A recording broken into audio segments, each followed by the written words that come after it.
মহিলাপুর গ্রামে একটা নর্মদা নামের বুড়ো দিদা থাকত। নর্মদার তার ছেলে আর মেয়ে নিজের নাতনি রিঙ্কুর সাথে গ্রাম ছেড়ে দিয়েছিল। 1 বছর কেটে গেছে, আর নর্মদার কাছে এখন বাড়িতে খাওয়া দাওয়ার কিছুই বেঁচে নেই। একদিনের কথা, যখন নর্মদা রিঙ্কুর সাথে নির্মলার কাছে কিছু খাবার জিনিস চাইতে যায়। আরে নির্মলা, আরে ও নির্মলা, শোনো না। কি হয়েছে সকাল সকাল?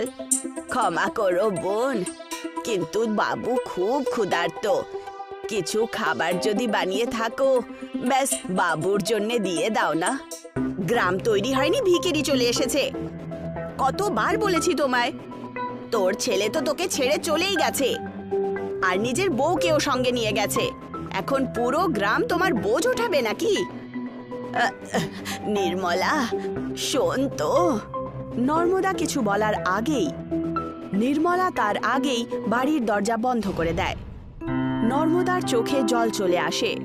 তুমি কেঁদো না দিদা, আমি যখন বড় হয়ে যাব তখন অনেকগুলো টাকা রোজগার করে আনবো, যাতে তোমাকে কারোর কাছে কিছু চাইতে হবে না। সোনা, তুই তো আমার বাবু সোনা। চল কিছু দূর আরেকটু হাঁটি, প্রধান বাবুর বাড়িতে যাই। নর্মদা আর রিঙ্কু প্রধান বাবুর বাড়িতে যায়।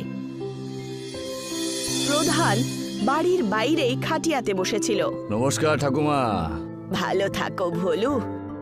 আমার মানে হলো প্রধান বাবু। আরে ঠাকুমা, আমি তো আপনার কাছে ভুলুই। আসলে ব্যাপারটা কি বলুন? তোমাকে দেখলে আমি আমার নিজের ছেলের কথা মনে করতে পারি। ছেলেই মনে করুন না, আর বলুন আমি আপনার জন্য কি করতে পারু, বলুন বলুন। তুমি তো জানোই বাবু, আমার ছেলে সমস্ত জমিন বিক্রি করে চলে গেছে, আর এখন অবস্থা এরকম হয়ে গেছে যে বাড়িতে অন্যের একটা দানাও বেঁচে নেই। নির্মলাও আমাকে সহায়তা করতে বারণ করে দিল, সেই জন্য আমি এখানে চলে এলাম। লাল্লার খুব খিদে পেয়েছে, তুমি ওর জন্য কিছু ভোজন দিতে পারবে? এ আর বলার কি আছে ঠাকুমা, যখন চাইবেন আমার কাছ থেকে খাবার নিয়ে যাবেন, আর বাদ বাকি রেশনপত্র এবার থেকে আমি পাঠিয়ে দেব, ঠিক আছে? অনেক অনেক ধন্যবাদ। আমি ভাবছি যে খাবার জিনিস তুমি আমায় দেবে তা দিয়ে ডাল মাখনির ঠেলা লাগিয়ে দিই, যাতে তোমার ওপরে বোঝ না হই আমি ভবিষ্যতে। আপনি নিশ্চিন্ত থাকুন ঠাকুমা, কালকে সব ব্যবস্থা করে আমি আপনার বাড়ি পাঠিয়ে দেব। প্রধান নর্মদাকে বাক্সে খাবার এনে দিয়ে দেয়। নর্মদা আর রিঙ্কু নিজের বাড়ির দিকে রওনা দিয়ে দেয়। এই নে বাবু, ভালো করে খা। এখন যখন প্রধান বাবু খাবার জিনিস দেবে, তখন তোর দিদা খুব ভালো ডাল মাখনির দোকান খুলে দেবে, আর যখন খুব ডাল মাখনি বিক্রি হতে থাকবে, তখন তোর জন্য কাপড় চোপড় আর খেলনাও নিয়ে আসবো। হ্যাঁ দিদা, অনেকগুলো খেলনা। আর দিদা, আমার তো বইও চাই, তবেই তো আমি অফিসার হতে পারবো না আর পয়সা রোজগার করব। খুব মিষ্টি মিষ্টি কথা বলিস তুই লাল্লা। তোকে দেখে সমস্ত দুঃখ নিজে নিজেই শেষ হয়ে যায়। দিদা। হ্যাঁ বাবু, বল না, কি হয়েছে? আমি তো অন্য কিছু বলছিলাম। আচ্ছা বল, আমিও তো শুনি। দিদা, আমি বাইরে নদীর কাছে সেই মাটি দিয়ে খেলবো, তাহলে তো নোংরা হয়ে যাব, সেই জন্য ভাবলাম তোমার কাছে জিজ্ঞাসা করি। আচ্ছা, তাহলে এই ব্যাপার। যা খেলে আয়, কিন্তু বাড়িতে তাড়াতাড়ি ফিরে আসিস, আর নদীতে যাস না যেন। ব্যাস ব্যাস দিদা, আমি বুঝে গেছি। নদীতে যাব না, শয়তানি করব না, আর মাটিও খাবো না। ঠিক আছে দিদা? আচ্ছা যা, এবার অনেক দুষ্টুমি হয়েছে। নর্মদার বাড়ি থেকে কিছুটা দূরে একটা ছোট্ট নদী ছিল। রিঙ্কু নদীর কিনারায় মাটি দিয়ে খেলছিল। তক্ষুনি ওখানে একজন ব্যক্তি, যিনি দেখতে খুবই দেবতার মতো, তাকে মাটি খেতে দেখে তার কাছে চলে আসেন। এই যে পুত্র, তুমি মাটি খাচ্ছ কেন? আপনিও খান না মামা, খুবই সুস্বাদু মাটি এটা। এইটুকু সময়ে তুমি আমাকে নিজেরও করে নিলে। সবাই ঠিকই বলে যে বাচ্চারা সত্যি মূল্যবান হয়। নাও, যখন মামা বলে ডাকলে তাহলে একটু চেখেই নি। এই নাও মামা। রিঙ্কুর হাত থেকে দেওয়া মাটি দেবতাও খেয়ে দেখেন। সেটা খাওয়ার পর উনি খুবই প্রসন্ন হয়ে গেলেন। বাহ বাহ, কি সুস্বাদু খাবার। বলেছিলাম না মামা। রিঙ্কু নিজের হাত এগিয়ে দেয় আর চোখ বন্ধ করে হাসতে শুরু করে। এটা আবার কি ভাগনা? মামাকে কি কিছু বলতে চাও নাকি? আরে আপনি বুঝতেই পারলেন না।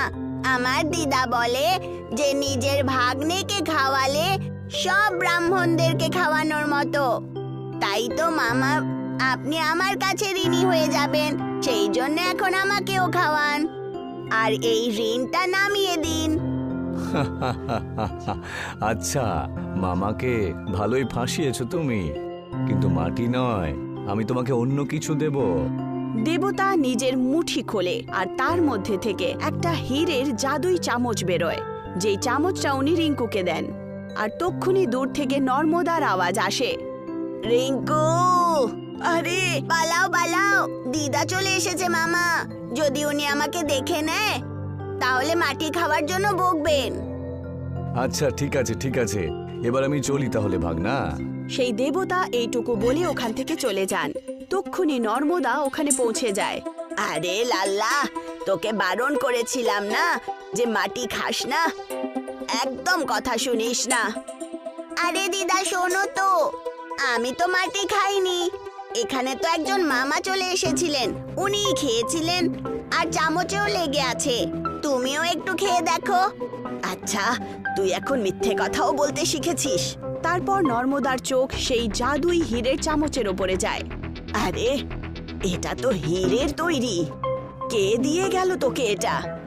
তোমার পছন্দ হলে তুমি রেখে নাও দিদা, ব্যাস আমাকে বকো না। সব গুণ আছে তোর মধ্যে, নিজের মিষ্টি মিষ্টি কথা দিয়ে আমাকে পটিয়ে নিস।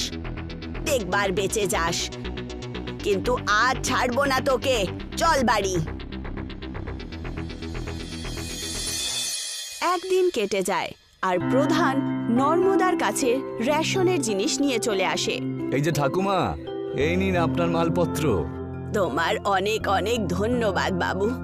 আরে ঠাকুমা, আবার সেই একই কথা, কৃতজ্ঞতা কিসের? আমি তো শুধু সেটাই করলাম যেটা আমার কর্তব্য। এটাই তো ভালো ব্যাপার বাবু তোমার। আমি ভাবছিলাম এই ডাল মাখনি বিক্রি করে আস্তে আস্তে এই টাকাটাও ফেরত দিয়ে দেব। আপনি ফেরত না দিলেও চলবে, আর পয়সা দেবার কথা ভাববেন না। শুধু কাজ করতে থাকুন, বাকি সব আমি দেখে নেব। ঠিক আছে বাবু, যা তুমি বলো। নর্মদা ডাল মাখনি বানায় আর নিজের ঠেলা চালু করে দেয়। তার সুগন্ধ আসা মাত্রই রিঙ্কু নিজের চামচ নিয়ে দাঁড়িয়ে পড়ে, আর তার সাথেও প্রধানও। দিদা, আমাকেও ডাল দাও। দাঁড়া বাবু, তোকেও খাইয়ে দেব, নয়তো তুই সব কিছু মাথায় তুলে নিবি। ঠাকুমা, আমাকেও দাও না, আমিও একটু খেয়ে দেখতে চাই। আর দাও, আমি রিঙ্কুকেও খাইয়ে দেব। ঠিক আছে ভোলু বাবু, এক্ষুনি দিচ্ছি। নর্মদা সঙ্গে সঙ্গে ডাল মাখনি দিয়ে দেয়। প্রধান বাবু নিজের হাত দিয়ে রিঙ্কুকে খাইয়ে দেয়। প্রধান বাবু, খুবই সুস্বাদু না দিদার খাবার? হ্যাঁ রিঙ্কু, খুব সুস্বাদু হয়েছে এটা, একটু খেয়ে দেখো। আমিও আপনাকে খাইয়ে দিই। রিঙ্কু নিজের হীরের চামচ দিয়ে যেইমাত্র প্রধানকে খাওয়ায়, প্রধান প্রচন্ড অবাক হয়ে ওঠে। কি হয়েছে ভোলু, ঝাল হয়ে যায়নি তো? না ঠাকুমা, এই হীরের চামচটা যখন এটা দিয়ে আমাকে রিঙ্কু খাওয়ালো, এর স্বাদ যেন 100 গুণ বেড়ে গেল। এত সুস্বাদু খাবার, যেন দেবলোকের ভোজন। আচ্ছা, সত্যি নাকি? এগুলো কি সত্যিকারের হীরে?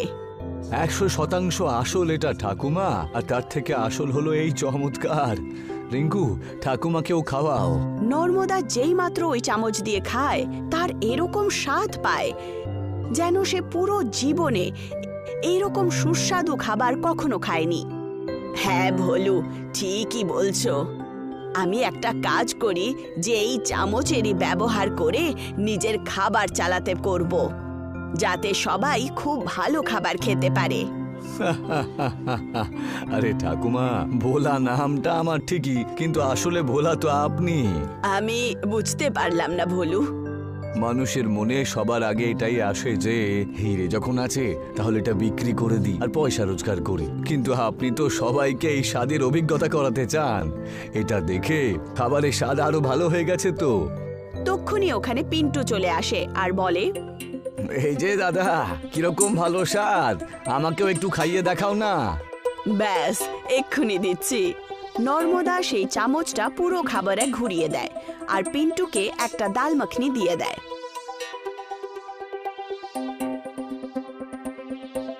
আরে বাহ ঠাকুমা বাহ, এমন সুস্বাদু খাবারকে তো দৈব বলাই যায়। আমি কখনো শহরে পর্যন্ত এমন খাবার খাইনি। খা বাবু, আরো খা। আজ কোনো মূল্য নেব না এই ডালের। নির্মলাও ওখানে চলে আসে আর জিজ্ঞাসা করে, আরে ও নর্মদা, কি ব্যাপার, এত শোরগোল কিসের? এসো বোন, তুমিও খেয়ে দেখো ডাল মাখনি, খুব সুস্বাদু তৈরি হয়েছে।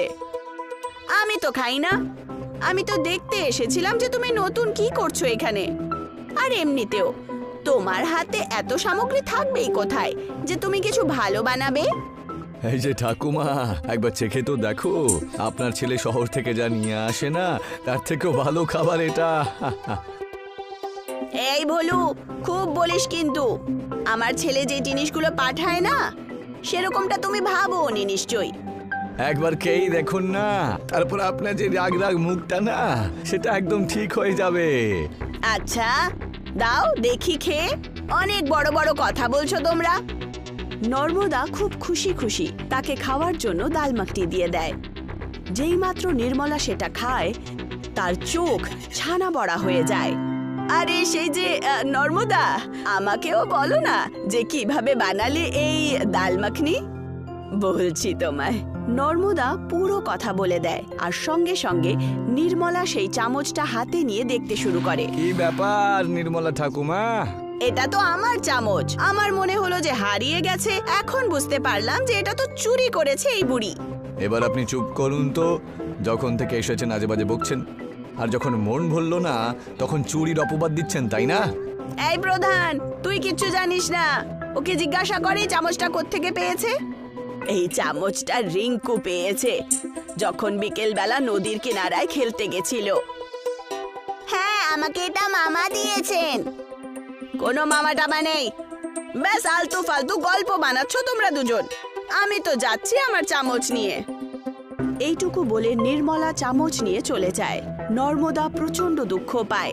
দিদা, দিদা, আমার চামচ। কেঁদো না রিঙ্কু, ওই চামচটা আমি অবশ্যই নিয়ে আসবো। না ভোলু, যেতে দাও।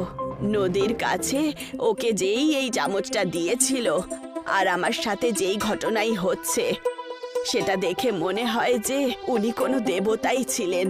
আর যদি উনি নিজেই রিঙ্কুকে এই চামচটা দিয়েছেন তাহলে সেটা কোথাও যাবে না। তক্ষুনি নির্মলার জোরে চিৎকার আসে। সমস্ত লোকেরা ওইখানে দৌড়তে দৌড়তে যায় আর দেখে নির্মলা বাইরে পড়ে আছে আর চামচ আর খাবার প্লেটে রাখা আছে। আরে বাঁচাও! নর্মদা তাকে জল খাইয়ে দেয় আর জিজ্ঞাসা করে, কি হয়েছে নির্মলা? আমি যেই মাত্র এই চামচ দিয়ে খাবার খেলাম মুখে আগুন জ্বলে গেল, যেন আমি 10টা লঙ্কা একসাথে খেয়ে নিয়েছি এরকম মনে হলো। জল খেয়েও ঠিক হলো না, আর যখন তুমি জল খাওয়ালে তখনই শান্তি পেলাম আমি। দেখলেন তো ঠাকুমা, যার জিনিস সেই পাবে। এরকম নোংরা কাজ করবেন না। ঈশ্বর তো সবই দিয়েছেন, কিন্তু লোভ আর লালসা এমন একটা জিনিস, কারুর কাছে ভালো জিনিস এলে পরে যেন সহ্যই করতে পারে না। আমায় ক্ষমা করে দাও বোন, আর এই নাও তোমার চামচ। এই ঘটনার পর নর্মদার দোকান খুব ভালো চলে। নর্মদার ডাল মাখনি এখন পুরো গ্রামের সবচেয়ে সুস্বাদু খাবার হয়ে গেছিল।